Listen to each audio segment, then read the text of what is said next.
नमस्कार, मैं रविंद्र कुमार आर के स्टडी में आप सबका स्वागत करता हूं। आज के वीडियो में आप देखेंगे शिक्षक सक्षमता परीक्षा 2023 से संबंधित संभावित प्रश्न। शिक्षक सक्षमता परीक्षा होने वाला है और इसी परीक्षा के आधार पर बिहार में नियोजित शिक्षकों को राज्यकर्मी का दर्जा मिलेगा। तो ये शिक्षक सक्षमता परीक्षा का जो सिलेबस अभी तक नहीं आया है, इस संभावना पर आधारित है। इस परीक्षा में मैथ, साइंस, सोशल साइंस से संबंधित प्रश्न पूछे जाएंगे। तो पहले ही से इस परीक्षा की तैयारी में लग जाए और सामान्य अध्ययन पर पकड़ बनाए रखें। और इस सामान्य अध्ययन से संबंधित प्रश्न की शुरुआत आज कर रहे हैं। तो ये प्रैक्टिस सेट 1 है, जो बिहार से संबंधित ऑब्जेक्टिव प्रश्नों का ये 50 प्रश्नों का संग्रह है। तो आइए बिना देर किए वीडियो को शुरुआत करते हैं। पहला प्रश्न से, शिक्षक सक्षमता परीक्षा में बिहार से संबंधित प्रश्न अवश्य आएंगे और उसी से संबंधित देखिए प्रश्नों को 50 प्रश्नों का ये ऑब्जेक्टिव क्वेश्चन के साथ साथ आंसर है। तो चलिए पहला प्रश्न को देखते हैं। देखिए पहला प्रश्न है, बिहार और बंगाल का विभाजन कब हुआ था? तो देखिए सबसे पहले बंगाल से बिहार को अलग किया गया था। तो बिहार और बंगाल का विभाजन कब हुआ था? ऑप्शन ए है 11 मार्च 1912, ऑप्शन बी है 12 मार्च 1912, ऑप्शन सी है 22 मार्च 1912 और ऑप्शन डी है 23 मार्च 1912। यहाँ देखिए सभी का वर्ष 1912 है, सिर्फ दिन का अंतर है। देखिए 11 मार्च, 12 मार्च, 13 मार्च, इस तरह से बहुत ही ये चारों विकल्प में बहुत कम का अंतर है। तो जब तक आपकी तैयारी अच्छा से नहीं होगा तब तक इस प्रश्न को बनाने में आप कंफ्यूज हो जाएंगे। तो याद रखेंगे, यहाँ आंसर होगा 22 मार्च 1912। सी विकल्प सही होगा, तो सी विकल्प को सही कर लेंगे, 22 मार्च 1912। चलिए दूसरा प्रश्न पर चलते हैं। फटाफट दूसरा प्रश्न को देख लेते हैं। देखिए दूसरा प्रश्न है, बिहार और उड़ीसा का विभाजन कब हुआ था? देखिए बंगाल से बिहार अलग हुआ था 22 मार्च 1912 को, और अब बिहार से उड़ीसा को अलग किया गया था। तो बिहार और उड़ीसा का विभाजन कब हुआ था? ऑप्शन ए है 1 अप्रैल 1936, बी है 5 अप्रैल 1936, सी है 22 मार्च 1912 और डी विकल्प है 2 अप्रैल 1930। तो यहाँ आंसर होगा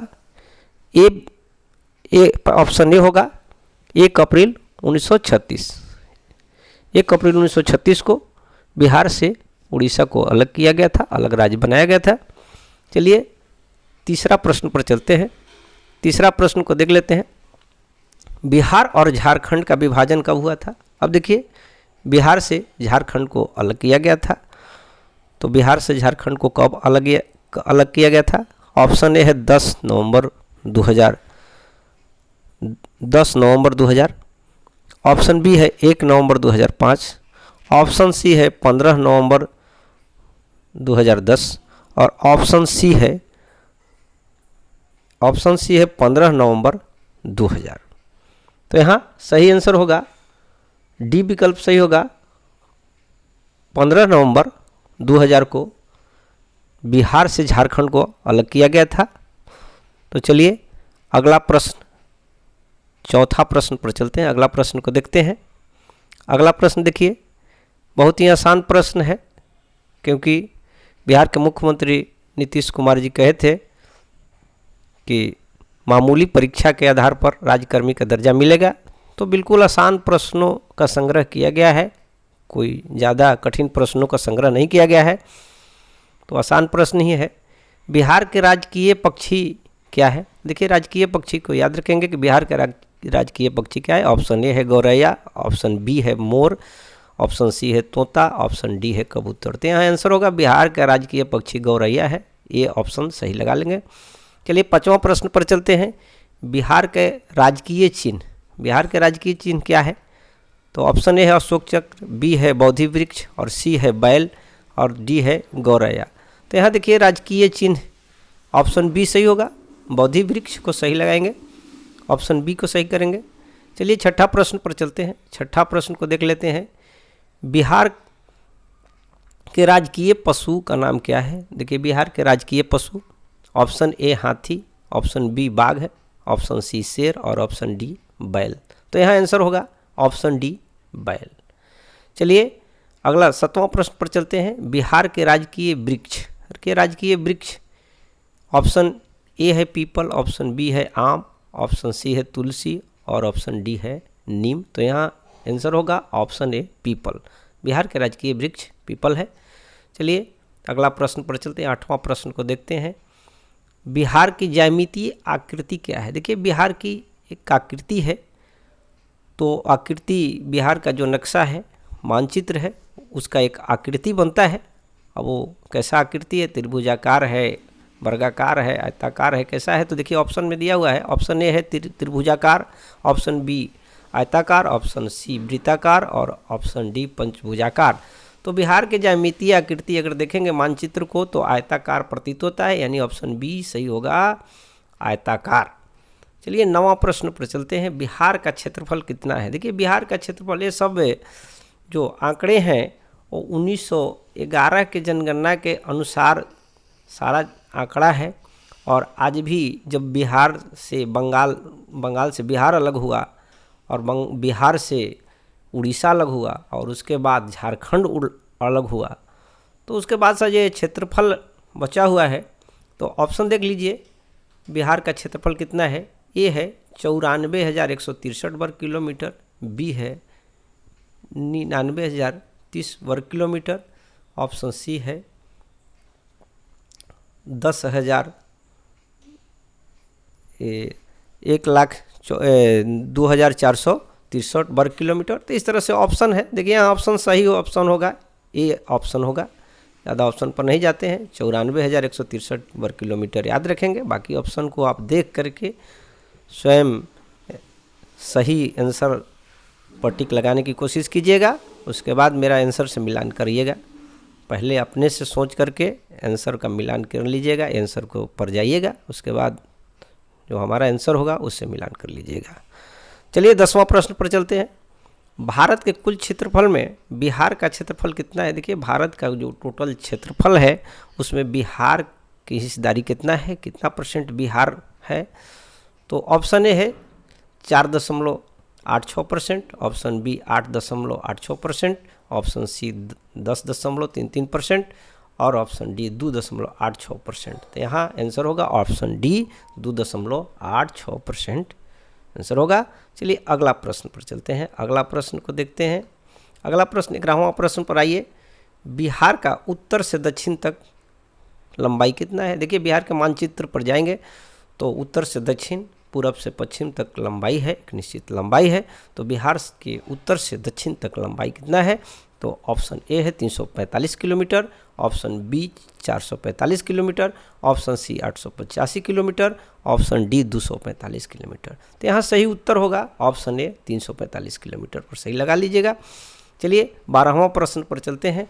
बिहार के पूर्व से पश्चिम तक लंबाई, देखिए पूर्व से पश्चिम तक लंबाई कितना है, इसको भी याद रखेंगे। ऑप्शन ए है 883 kilometre, option B 583 kilometre, option C 483 kilometre, और ऑप्शन डी 383 किलोमीटर। तो यहाँ सही उत्तर होगा ऑप्शन सी 483 किलोमीटर बिहार का पूर्व से पश्चिम तक लंबाई है। अगला प्रश्न पर चलते हैं। चलिए अगला प्रश्न को देखते हैं। अगला प्रश्न पर आ जाइए। भारत में बिहार का क्षेत्रफल की दृष्टि से कौन सा स्थान है? देखिए क्षेत्रफल की दृष्टि से भारत में बिहार का स्थान अगर देखा जाए तो ऑप्शन ए 13वां, ऑप्शन बी 10वां, ऑप्शन सी 9वां, ऑप्शन डी 8वां। तो यहाँ सही उत्तर विकल्प होगा ऑप्शन ए 13वां। ए विकल्प को सही कर लेंगे। अगला प्रश्न पर चलते हैं, बिहार में औसत वर्षा कितनी होती है। देखिए सभी राज्यों की औसत वर्षा होती है कि औसत वर्षा वहाँ कितना होता है, और भारत की भी औसत वर्षा है। तो भारत में के संदर्भ में अगर देखें बिहार में औसत वर्षा कितना होता है, तो देखिए यहाँ ऑप्शन ए लगाए हैं, ऑप्शन ए पर जाइए तो 250 CM, option B 125 CM, option C 300 CM, option D 200 CM। तो यहाँ सही उत्तर होगा बिहार के औसत वार्षिक वर्षा होगा 125 CM। बी उत्तर सही होगा, बी विकल्प को सही करेंगे। चलिए 15वां प्रश्न पर चलते हैं, समुद्र तल से बिहार की औसत ऊंचाई कितनी है। देखिए किसी राज्य या किसी क्षेत्र की ऊंचाई अगर देखा जाए तो सी लेवल से, समुद्र तल से ही देखा जाता है। तो बिहार का भी समुद्र लेवल से ऊंचाई देखा जाए तो ऑप्शन ए 173 फीट यानी 53 metre, option B 200 feet, option C 250 feet, option D 150 feet. यहाँ सही उत्तर होगा 173 फीट या 53 मीटर सही होगा। अगर प्रश्न में आ जाए मीटर में तो 53 मीटर लगाएंगे, फीट में आए तो 173 फीट रखेंगे, ऑप्शन ए सही होगा। चलिए अगला प्रश्न पर चलते हैं, 2011 के जनगणना के अनुसार, 2011 के जनगणना के अनुसार बिहार की जनसंख्या कितनी है। देखिए बिहार की जनसंख्या, अभी तो जातीय आधारित जनगणना हुआ, उसका ऑथराइज रिपोर्ट नहीं आया है और उसको माना भी नहीं जा रहा है, और 1911 के जनगणना के रिपोर्ट के आधार पर ही सारे आंकड़े को भी मान्य है। तो चलिए 1911 के जनगणना के अनुसार बिहार की जनसंख्या देख लेते हैं। यहाँ देखिए ऑप्शन ए 10,40,99,452 किलोमीटर है। इस तरह से और भी विकल्प है, उसको देख लीजिएगा, लेकिन सही विकल्प पर हम डायरेक्ट चल जाते हैं। ऑप्शन ए ही सही होगा, 10,40,99,452 व्यक्ति 1911 के जनगणना के अनुसार बिहार की जनसंख्या है। बाकी ऑप्शन को आप देख लेंगे, लेकिन सही उत्तर होगा ए विकल्प सही होगा। चलिए अगला प्रश्न 17वां प्रश्न पर चलते हैं, बिहार में सर्वाधिक जनसंख्या वाला जिला कौन है। देखिए बिहार में सबसे ज़्यादा जनसंख्या वाला जिला कौन है, तो सबसे जनसंख्या वाला जिला स्वाभाविक जानते ही होंगे। देखिए उत्तर विकल्प में देखिए ए है गया, बी में पटना, सी में भोजपुर और डी में औरंगाबाद। तो यहाँ सही होगा, पटना जिला स्वाभाविक है कि बड़ा जिला है और इसकी जनसंख्या सबसे ज़्यादा है। चलिए 18वां प्रश्न पर चलते हैं। 18वां प्रश्न को देखिए, बिहार में न्यूनतम जनसंख्या वाला जिला कौन है। देखिए न्यूनतम जनसंख्या, सबसे कम जनसंख्या वाला जिला कौन है, और ये सारे के सारे रिपोर्ट जो देख रहे हैं 1911 के जनगणना के अनुसार ही है कि सबसे बड़ा जनसंख्या, सबसे कम जनसंख्या, ये सब 1911 की जनगणना के रिपोर्ट के आधार पर ही बनाया गया है। अब वर्तमान में कोई और हो वो अलग बात है, लेकिन फिलहाल 11 के जनगणना के अनुसार ही चलना पड़ेगा। तो ऑप्शन ए है शेखपुरा, ऑप्शन बी है भागलपुर, ऑप्शन सी सिवान और ऑप्शन डी औरंगाबाद। तो यहाँ सही उत्तर होगा शेखपुरा। बिहार के जनसंख्या की दृष्टि से बिहार का सबसे छोटा जिला शेखपुरा है। चलिए अगला प्रश्न पर चलते हैं, 19वां प्रश्न को देखते हैं। क्षेत्रफल की दृष्टि से बिहार का सबसे बड़ा जिला, क्षेत्रफल की दृष्टि से देखिए, क्षेत्रफल की दृष्टि से देखा जाए तो बिहार का सबसे बड़ा जिला कौन है। देखिए option A Gaya, option B Patna, option C Darbhanga और ऑप्शन डी पश्चिमी चंपारण। तो यहाँ सही आंसर होगा ऑप्शन डी पश्चिमी चंपारण। पश्चिमी चंपारण क्षेत्रफल की दृष्टि से सबसे बड़ा जिला है। चलिए अगला 20वां प्रश्न पर चलते हैं। 20वां प्रश्न को देख लेते हैं। 20वां प्रश्न देखिए, क्षेत्रफल की दृष्टि से बिहार का सबसे छोटा जिला कौन है। तो यहाँ देखिए सबसे छोटा जिला option A Sheohar, option B Bhojpur, option D C Nawada, option D Munger. तो यहाँ सही होगा कि क्षेत्रफल की दृष्टि से सबसे छोटा जिला शिवहर है, ऑप्शन ए सही होगा। 21वां प्रश्न पर चलते हैं। बिहार दिवस कब मनाया जाता है। प्रत्येक वर्ष हम लोग स्कूलों में बिहार दिवस मनाते हैं, तो टाइम तो पता ही होगा, फिर भी देख लेते हैं। A option A 23 March, option B 20 March, option C 8 March और ऑप्शन डी 22 मार्च। तो चलिए किस दिन मनाते हैं, 22 मार्च को बिहार दिवस मनाते हैं, ऑप्शन डी सही होगा। 22 मार्च को बिहार दिवस मनाया जाता है। तो चलिए ऑप्शन डी सही होगा। चलिए अगला प्रश्न पर चलते हैं। अगला प्रश्न को देखते हैं। एक 22वां प्रश्न है, बिहार के राजकीय भाषा क्या है। देखिए बिहार का एक राजकीय भाषा है, तो बिहार के राजकीय भाषा ऑप्शन ए अंग्रेजी, option B Bhojpuri, option C Maithili और ऑप्शन डी हिंदी। तो यहाँ बिहार का राजकीय भाषा हिंदी है, ऑप्शन डी सही होगा, हिंदी पर टिक लगा लेंगे। तो चलिए 23वां प्रश्न पर चलते हैं। बिहार के द्वितीय राजभाषा, देखिए बिहार के राजकीय भाषा तो हिंदी है और द्वितीय राजभाषा भी है बिहार के। तो द्वितीय राजभाषा में देखिए option A Urdu, option B Hindi, option C Maithili और ऑप्शन डी मगही। तो यहाँ सही उत्तर होगा बिहार के द्वितीय राजभाषा ऑप्शन ए उर्दू होगा, उर्दू पर टिक लगा लेंगे। चलिए अगला प्रश्न पर चलते हैं। 24वां प्रश्न को देखते हैं। बिहार में लोकसभा सदस्य के कुल सीटों की संख्या कितनी है? देखिए बिहार में लोकसभा के सदस्यों की कुल सीट कितनी है? तो बिहार में लोकसभा सदस्यों के लिए सीटों की संख्या देखा जाए तो देखिए यहाँ ऑप्शन दिए हुए हैं, ए 45, ऑप्शन बी 38, ऑप्शन सी 40 और ऑप्शन डी 38। यहाँ सही होगा बिहार में लोकसभा सदस्यों की कुल सीट अगर देखा जाए तो 40 सीट बिहार में लोकसभा सदस्यों के लिए है, 40 सीट निर्धारित किया गया है, तो आंसर हो जाएगा 40।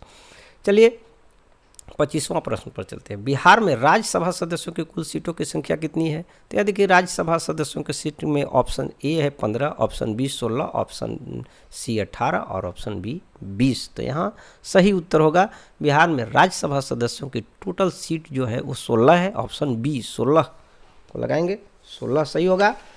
चलिए अगला प्रश्न पर चलते हैं, अगला प्रश्न को देख लेते हैं। अगला प्रश्न पर आते हैं। बिहार में विधानसभा सदस्यों की कुल संख्या कितनी है? देखिए बिहार विधानसभा जब झारखंड से अलग हुआ था बिहार में, तो उस समय तो विधानसभा की सीट ज़्यादा थी, ज़्यादा करीब 90 सीट झारखंड में चला गया था और बिहार में जो बच गया वो सीट की संख्या कितनी है? तो बिहार में वर्तमान में देखा जाए तो विधानसभा के सदस्यों की कुल सीट कितना है?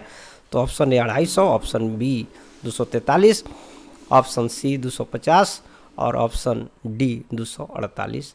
यहाँ ए और सी विकल्प में 250 दे दिया गया है, 250 दे दिया गया है, तो चलिए कोई बात नहीं है, वो सही नहीं है, ऑप्शन बी सही है, 243 सीट है विधानसभा के सदस्यों की कुल संख्या, और ऑप्शन बी 243। चलिए 27वां प्रश्न पर चलते हैं। बिहार विधान परिषद में सदस्यों की कुल संख्या कितनी है? देखिए बिहार विधान परिषद में सदस्यों की कुल संख्या option A 80, option B 40, option C 243 और ऑप्शन डी 75। तो यहाँ बिहार विधान परिषद में सदस्यों की संख्या ऑप्शन डी 75 है। देखिए बिहार में दो द्विसदनीय विधान व्यवस्था है, एक विधानसभा और एक विधान परिषद, जिसमें विधान सभा में 243 सीट है और विधान परिषद में 75 सीट है। चलिए अगला प्रश्न पर चलते हैं। 28वां प्रश्न को देखते हैं। बिहार में कितने प्रमंडल हैं? बिहार में अगर प्रमंडलों की संख्या देखा जाए तो कितनी है? तो ऑप्शन ए में देखिए 10, ऑप्शन बी 9 और ऑप्शन सी 8 और ऑप्शन सी डी 7 है। तो यहाँ सही उत्तर होगा बिहार में प्रमंडल की संख्या 9 है। देखिए बिहार में प्रमंडलों की संख्या 9 है। देखिए पटना, सारण, मगध, दरभंगा, तिरहुत, पूर्णिया, कोसी, भागलपुर और मुंगेर ये सब प्रमंडल हैं। तो 9 प्रमंडल को याद रखेंगे। चलिए अगला प्रश्न पर चलते हैं। अगला प्रश्न को देख लेते हैं।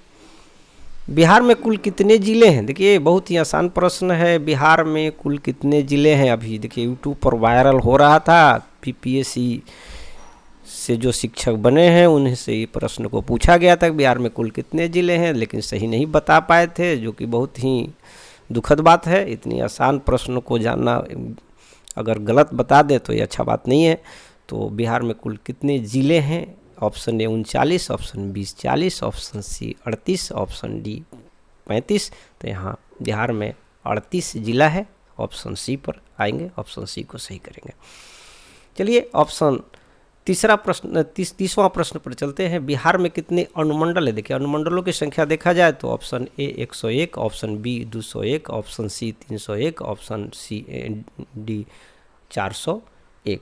तो यहाँ सही उत्तर होगा ऑप्शन ए 101 अनुमंडल है बिहार में। चलिए अगला प्रश्न 31वां प्रश्न पर चलते हैं। बिहार के सर्वाधिक गर्म और ठंडा जिला कौन है? देखिए एक ही जिला है जो सर्वाधिक गर्म और सर्वाधिक ठंडा का रिकॉर्ड बनाए हुए है बिहार में, तो वो है, देखिए ऑप्शन में आते हैं। Option A Patna, option B Sasaram, option C Gaya और ऑप्शन डी नवादा। तो यहाँ देखिए सबसे गर्म और सबसे सर्वाधिक ठंडा का रिकॉर्ड गया जिला के पास है, तो ऑप्शन सी गया जिला होगा, गया होगा। सी विकल्प सही होगा। चलिए अगला प्रश्न पर चलते हैं। अगला प्रश्न को देखते हैं। यहाँ देखिए, अगला प्रश्न देखिए, बिहार के वर्तमान राज्यपाल कौन है? बिहार के वर्तमान राज्यपाल, देखिए अभी वर्तमान में राज्यपाल कौन है? तो देखिए ए ऑप्शन फागू चौहान, और बी रामनाथ कोविंद, सी द्रौपदी मुर्मू, और देखिए डी विकल्प छूट गया है। जो सही विकल्प है वही छूट गया है। चलिए सुधार लीजिएगा। राजेंद्र विश्वनाथ आर्लेकर जो हैं अभी बिहार के राज्यपाल हैं, आर्लेकर जी हैं, तो उन्हीं को सही कीजिएगा। डी विकल्प में उसको लिख लीजिएगा कि अभी वर्तमान में राज्यपाल कौन है। गलती से छूट गया है, लेकिन ये सब तीनों विकल्प सही नहीं है। डी विकल्प में राजेंद्र विश्वनाथ आर्लेकर उनका नए राज्यपाल बने हैं, तो उनको याद रखिएगा। चलिए 33वां प्रश्न पर चलते हैं। बिहार में सर्वाधिक वर्षा वाला जिला कौन है? देखिए सबसे ज़्यादा वर्षा किस जिले में होता है? तो option A Kishanganj, option B Gaya, option C Bhojpur, option D Bhagalpur. तो सबसे ज़्यादा वर्षा का रिकॉर्ड किशनगंज जिले में हुआ है। ऑप्शन ए सही होगा। चलिए 34वां प्रश्न पर चलते हैं। बिहार के प्रथम राज्यपाल कौन थे? देखिए बिहार में जब बिहार राज्य का गठन हुआ था आज़ादी के बाद, तो सबसे पहला राज्यपाल बनाया गया था। उसमें राज्यपालों की सूची में देखिए आप विकल्प में देख लीजिए कि सबसे प्रथम राज्यपाल कौन है। तो ऑप्शन ए होगा जयराम दास दौलत राम, बी होगा डॉक्टर श्री कृष्ण सिंह, सी डॉक्टर राजेंद्र प्रसाद, और डी फागू चौहान। इन चारों विकल्पों में देखिए ए विकल्प सही होगा। बिहार के प्रथम राज्यपाल जयराम दास दौलत राम है, और बी विकल्प तो होगा ही नहीं, क्योंकि कृष्ण सिंह तो मुख्यमंत्री थे, राजेंद्र प्रसाद भारत के प्रथम राष्ट्रपति थे, और फागू चौहान अभी हाल में कुछ वर्ष पहले बिहार के राज्यपाल बने हैं। तो पहला राज्यपाल तो जयराम दास दौलत राम ही होंगे, यानी एक विकल्प सही होगा। चलिए अगला प्रश्न पर चलते हैं। 35वां प्रश्न को देखते हैं। बिहार के प्रथम मुख्यमंत्री कौन थे? आज़ादी के बाद जब बिहार राज्य का गठन हुआ था, उस समय प्रथम मुख्यमंत्री बनाए गए थे। तो देखिए ये विकल्प में लालू प्रसाद यादव, बी नीतीश कुमार, और सी डॉक्टर श्री कृष्ण सिंह, और डी जयराम दास दौलत राम। यहाँ देखिए लालू प्रसाद तो प्रथम मुख्यमंत्री थे नहीं, अभी कुछ वर्ष पहले लालू प्रसाद मुख्यमंत्री थे। नीतीश कुमार तो वर्तमान में मुख्यमंत्री हैं, और डॉक्टर श्री कृष्ण सिंह बिहार के पहले मुख्यमंत्री थे। तो डॉक्टर श्री कृष्ण सिंह पर लगा लेंगे, सही सी विकल्प सही होगा। और यहाँ देखिए डी विकल्प भी जयराम दास दौलत राम है, तो बिहार के मुख्यमंत्री थे ही नहीं, प्रथम राज्यपाल थे। तो चलिए 36वां प्रश्न पर चलते हैं। वर्तमान में बिहार के शिक्षा मंत्री, अभी वर्तमान में शिक्षा मंत्री कौन है? तो इस ऑप्शन में आइए। ऑप्शन ए है डॉक्टर कृष्णनंदन वर्मा, बी है प्रोफेसर चंद्रशेखर, और डी है डॉक्टर अशोक चौधरी, और सी पी.के. शाही। यहाँ देखिए ये चारों विकल्प शिक्षा मंत्री का ही है। कृष्णनंदन वर्मा भी शिक्षा मंत्री रह चुके हैं, अशोक चौधरी भी शिक्षा मंत्री रह चुके हैं, पी.के. शाही भी शिक्षा मंत्री बिहार के रह चुके हैं, लेकिन वर्तमान में ये तीनों शिक्षा मंत्री नहीं है। बी विकल्प प्रोफेसर चंद्रशेखर बिहार के शिक्षा मंत्री हैं, तो बी विकल्प सही होगा। चलिए बी विकल्प को सही लगा लीजिए। बिहार के वर्तमान में शिक्षा मंत्री प्रोफेसर चंद्रशेखर हैं। चलिए अगला प्रश्न पर चलते हैं। अगला प्रश्न को देखते हैं। राजकीय मेधा दिवस, राजकीय मेधा दिवस किस तिथि को बिहार में मनाया जाता है? देखिए राजकीय मेधा दिवस के रूप में मनाने का निर्णय बिहार सरकार के द्वारा लिया गया है। तो ऑप्शन ए, पहले ऑप्शन पर चलते हैं। ऑप्शन ए 5 सितंबर, ऑप्शन बी 6 सितंबर, ऑप्शन सी 3 दिसंबर, और ऑप्शन डी 1 दिसंबर। तो यहाँ सही उत्तर होगा ऑप्शन सी 3 दिसंबर। 3 दिसंबर को बिहार सरकार के द्वारा राजकीय मेधा दिवस के रूप में मनाया जाने का निर्णय लिया गया है, और मनाया भी जा रहा है। और यह 3 दिसंबर जो है वो तिथि है भारत के प्रथम राष्ट्रपति डॉक्टर राजेंद्र प्रसाद के जन्म दिवस के रूप में मनाया जा रहा है, और इसे राजकीय मेधा दिवस का नाम दिया गया है। तो 3 दिसंबर को याद रखेंगे। चलिए अगला प्रश्न पर चलते हैं। 38वां प्रश्न को देखते हैं। डॉल्फिन दिवस किस तिथि को मनाया जाता है? देखिए डॉल्फिन दिवस, डॉल्फिन क्या है? डॉल्फिन हमारा जलीय जीव है, एक जलीय जीव है। ये मछली का ग्रुप में नहीं है, मत्स्य ग्रुप में नहीं है, ये मैमल्स ग्रुप में आता है डॉल्फिन। और बिहार में पर्याप्त मात्रा में ये डॉल्फिन मिलता है, इसीलिए बिहार सरकार द्वारा डॉल्फिन दिवस मनाया जाने का निर्णय लिया गया है। अब तो केंद्र सरकार राष्ट्रीय स्तर पर डॉल्फिन दिवस मनाया जाएगा। तो ए विकल्प में देखिए 10 अक्टूबर, बी विकल्प में 5 अक्टूबर और सी 5 नवंबर और डी 6 सितंबर। तो यहाँ देखिए डॉल्फिन दिवस 5 अक्टूबर को डॉल्फिन दिवस मनाया जाएगा राष्ट्रीय स्तर पर, और बिहार स्तर पर भी अब डॉल्फिन दिवस मनाया जाता है। तो 5 अक्टूबर को डॉल्फिन दिवस मनाया जाता है, तो बी विकल्प सही होगा। चलिए अगला प्रश्न पर चलते हैं।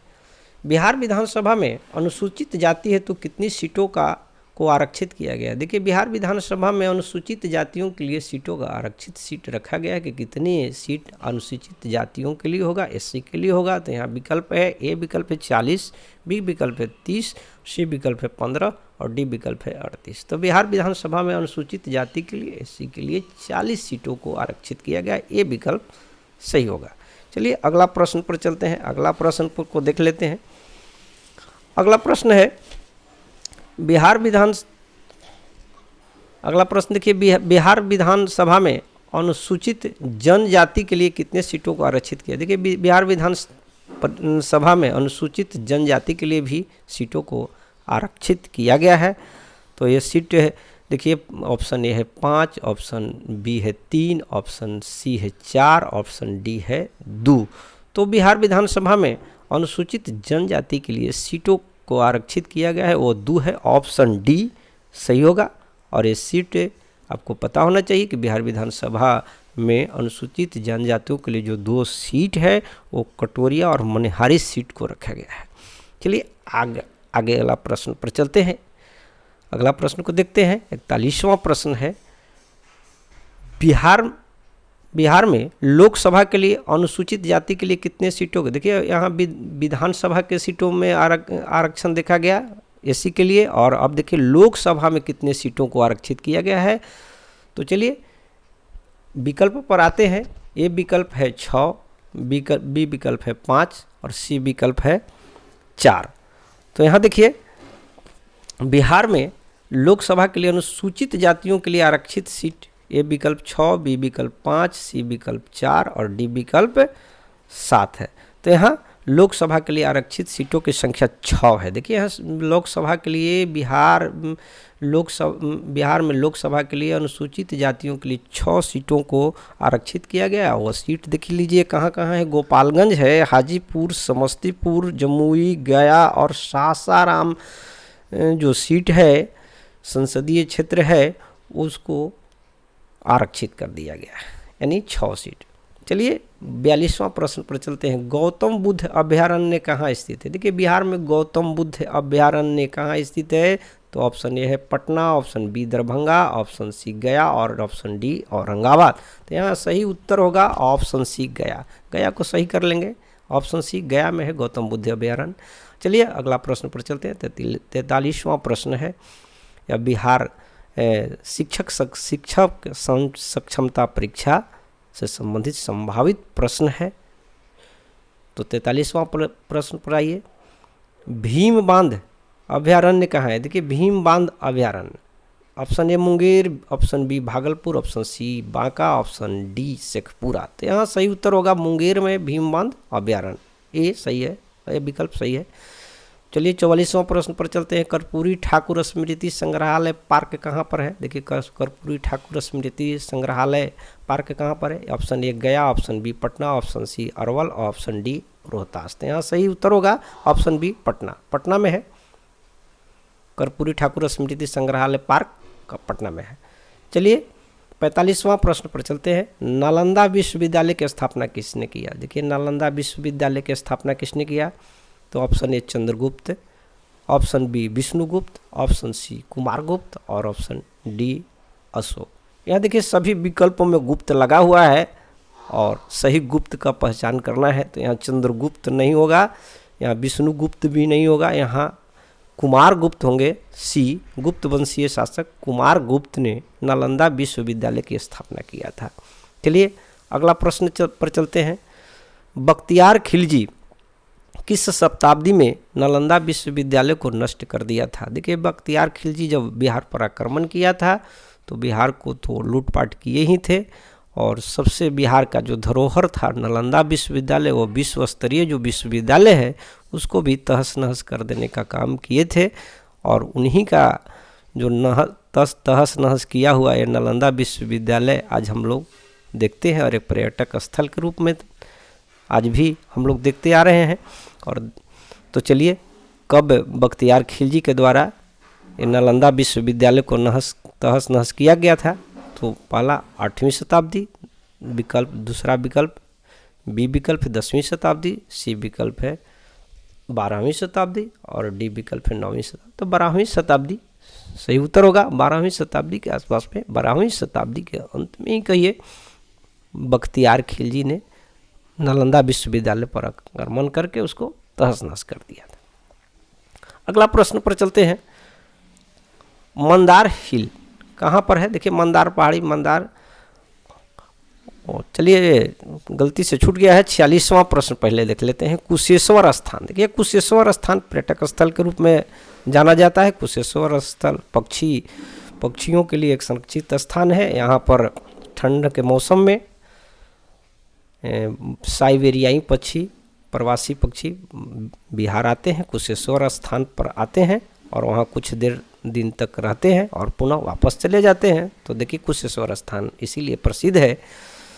तो पक्षी अभयारण्य के लिए ही कुशेश्वर स्थान प्रसिद्ध है और ये बिहार में सबसे महत्वपूर्ण पक्षी अभयारण्य है। इसको राष्ट्रीय स्तर पर रामसर साइट के रूप में इसको सूचीबद्ध किया गया है। तो इसमें ये विकल्प देखिए पटना, बी विकल्प दरभंगा, सी विकल्प भागलपुर और डी विकल्प मुंगेर है। तो यहाँ सही उत्तर होगा दरभंगा में कुशेश्वर स्थान है, बी विकल्प सही होगा।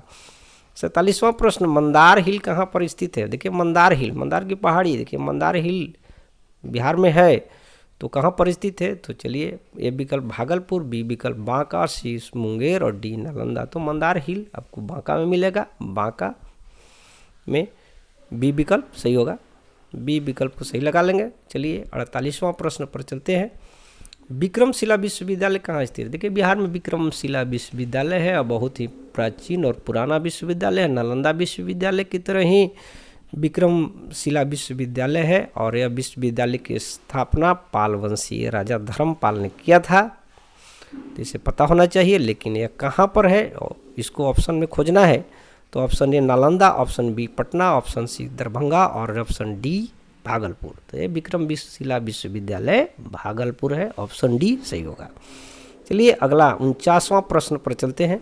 49वां प्रश्न को देखिए, वाल्मीकि नेशनल पार्क कहाँ है? देखिए वाल्मीकि नेशनल पार्क बिहार का सबसे महत्वपूर्ण पार्क में से एक माना जाता है और यह पार्क टाइगर रिजर्व है, बाघ के लिए रिजर्व स्थान है।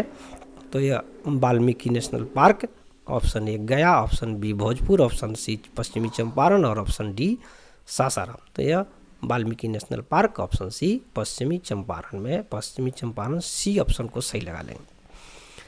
चलिए इस प्रैक्टिस शीट का अंतिम प्रश्न 50वां प्रश्न को देख लेते हैं। शेरशाह का मकबरा कहाँ है? तो देखिए शेरशाह का मकबरा बहुत ही आसान प्रश्न है। Option A Bhojpur, option B Sasaram, option C Patna और ऑप्शन डी गया। तो शेरशाह का मकबरा सबको पता है कि सासाराम में है शेरशाह का मकबरा। तो ये था हमारा शिक्षक सक्षमता परीक्षा से संबंधित सामान्य ज्ञान का प्रश्न। बिहार से संबंधित प्रश्नों की शुरुआत किए हैं और बिहार से संबंधित प्रश्नों को अगले सीरीज में ले आएंगे, दूसरा सीरीज ले आएंगे, दूसरा प्रैक्टिस सेट लेकर जल्दी ही आएंगे। तो इसी तरह से आज से ही सक्षमता परीक्षा की तैयारी में लग जाए और निश्चित सफलता के लिए आर.के. स्टडी से ही पढ़ें। और आर.के. स्टडी को अगर चैनल पर नए हैं तो उसे सब्सक्राइब कर लें और लाइक करें, शेयर करें और कमेंट करके बताएं कि वीडियो आपको कैसा लग रहा है। और कहीं पर अगर त्रुटि है तो उसको सुधार के लिए कमेंट में ज़रूर लिखें, कमेंट सेक्शन में जाएं। और कहीं गलती है तो उसकी सुधार के लिए कमेंट सेक्शन में जा कर के हमें सूचित करें। तो चलिए वीडियो देखने के लिए आप सबको बहुत बहुत धन्यवाद।